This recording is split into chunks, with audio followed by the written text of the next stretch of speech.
war-saxaafadeed ka soo baxay xarun xuquuqul insaanka madaxa bannaan ee Somaliland ayaa waxaa lagaga hadlay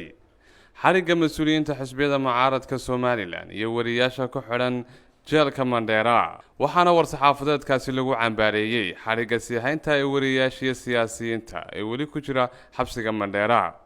war-saxaafadeedka ka soo baxay xarunta madaxa bannaan ee xuquuqul insaanka Somaliland ayaa u dhignaan sidan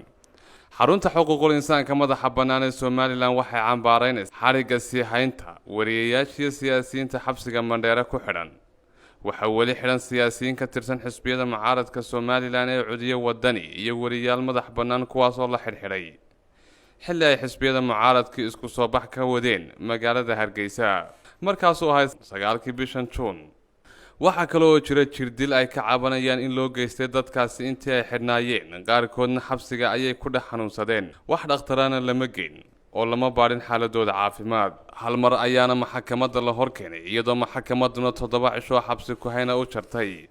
amartayna in dadka xidhan ee nabarada qaba iyo kuwa xanuunsanayaba dhakhtar la mariyo wax dhakhtar lama geyn maxkamaddana dib looguma soo celin oo wali way xidhan yihiin dadka xidhan waxa kamid ah 2 wariyo oo ka howlgala warbaahinta madaxa bannaan ee dalka kuwaas oo kala wariya Xamse Geele oo ka tirsan Saab TV iyo Muxyidiin Aadan Ismaaciil oo isna ka tirsan Home Cable TV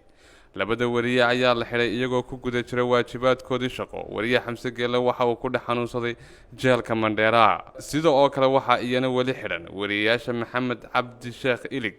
iyo Cabdi Jibaar Maxamed Xuseen dadka xidhan dhamaantood waxay xidhan yihiin hab sharci darro oo baalmarsan dastuurka dalka iyo xeerarka caalamiga ee xuquuqul insaanka ayaa lagu yiri war-saxaafadeedkan ka soo baxay xarunta madaxa bannaan ee xuquuqul insaanka Somaliland اسماعيل عبد الحسن صاب تي في هرقيسة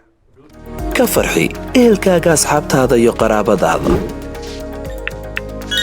oo la soo deg abka dahabshiil si aad si fudud lacag ugu dirto